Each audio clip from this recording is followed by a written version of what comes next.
दोस्तों, जब भी हम बात करते हैं हमारी बातचीत में उर्दू शब्द खुद ब खुद मिक्स हो जाते हैं, मिल जाते हैं।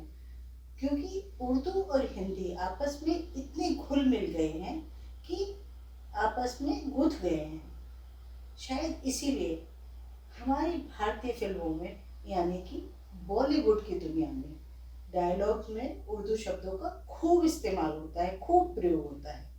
और शायद इसका कारण ये भी है कि उर्दू बहुत मीठी जुबान है और प्रेम का इजहार बहुत ही सुंदर तरीके से उर्दू के शब्दों के साथ किया जा सकता है।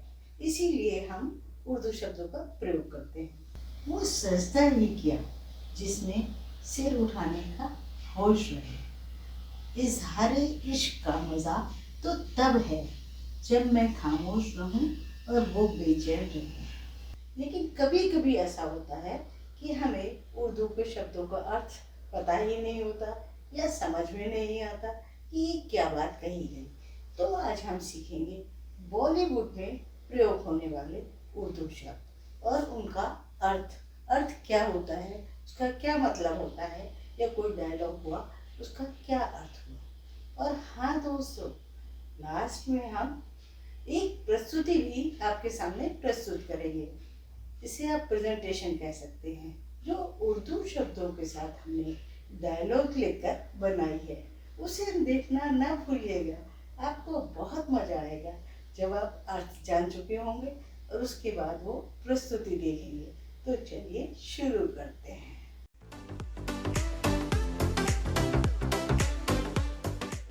आइए बॉलीवुड में प्रयोग होने वाले उर्दू शब्दों के अर्थ समझते हैं। पहला शब्द है तोहफा। इसका अर्थ है गिफ्ट, उपहार। कबूल, एक्सेप्ट, स्वीकार करना। प्यार, प्यार तो आप सभी जानते हैं, लव।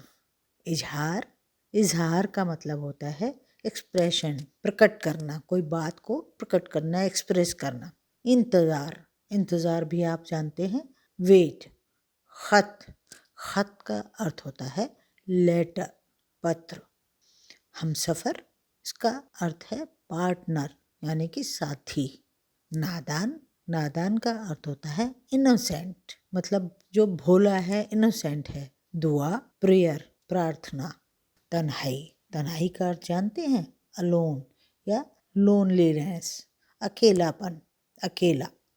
मोहब्बत, लव, प्यार भी लव और मोहब्बत भी लव।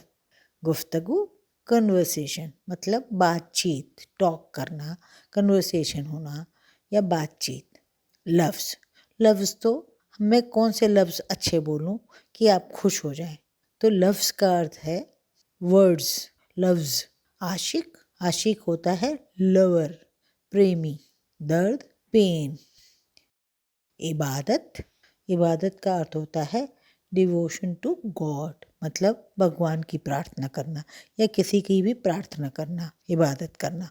खास, खास का अर्थ होता है स्पेशल, कोई विशेष। जुनून, जुनून का अर्थ होता है ऑब्सेशन, मतलब किसी चीज़ के लिए पागलपन होना, जुनून होना।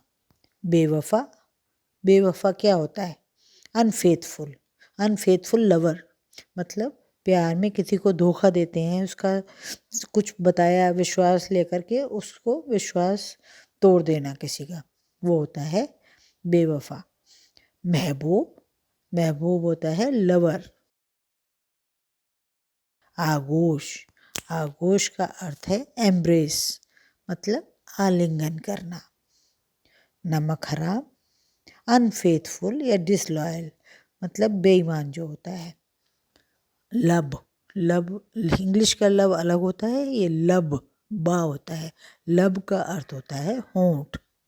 नामुमकिन, इम्पॉसिबल, मतलब असंभव। जज्बा, जज्बा मीन्स डिटर्मिनेशन, इच्छा शक्ति। जज्बात इसी से मिलता जुलता शब्द है लेकिन इसका अर्थ अलग है। फीलिंग्स, भावनाएं। खातिर मतलब लिए, फॉर। सलामती, सलामती का अर्थ होता है वेल बीइंग। वाकिफ, वाकिफ का अर्थ होता है अंडरस्टैंड, समझना, किसी चीज़ से वाकिफ होना, मतलब उस चीज़ को जानना। इश्क, इश्क का मतलब फिर से लव, इश्क, मोहब्बत, प्यार सब एक ही बातें हैं। शुक्रिया, थैंक्स। नज़ाकत, नज़ाकत का अर्थ होता है सॉफ्टनेस या एलिजिबिलिटी। काबिल तारीफ़ का अर्थ होता है तारीफ़ के काबिल होना। अब मैं एक पैराग्राफ पढ़ूंगी जिसमें एक प्रेमी प्रेमिका को कुछ शब्द कह रहा है। उन शब्दों को ध्यान से सुनिए कि कितनी खूबसूरती है उन शब्दों में, क्योंकि उसे हमने उर्दू के शब्दों से पिरोया है, उर्दू के शब्द डालकर उस कहानी को प्रस्तुत किया है, तो उसका आनंद लीजिए। मैं आशिक हूँ तुम्हारा, तुम मेरी जान हो, मेरी महबूबा हो, तुम मेरा जुनून हो, मैं तुम्हें मोहब्बत करता हूँ, तुम्हारे खत का इंतज़ार करता रहता हूँ। मेरे जज्बातों को समझो और मेरी हमसफ़र बन जाओ। मैं तुम्हारी सलामती की दुआ करता हूँ, मेरे लफ्ज़ों पर न जाओ, मैं तो नादान हूँ। मैं इस बात से वाकिफ़ हूँ कि तुम भी मुझे प्यार करती हो। मेरी आशिकी को कबूल कर लो और अपनी मीठी गुफ्तगू से इश्क का इजहार कर दो। तुम्हारे लब बहुत सुंदर हैं, तुम्हारी नज़ाकत काबिल तारीफ़ है। मैं इनके इश्क में दीवाना हो गया हूँ।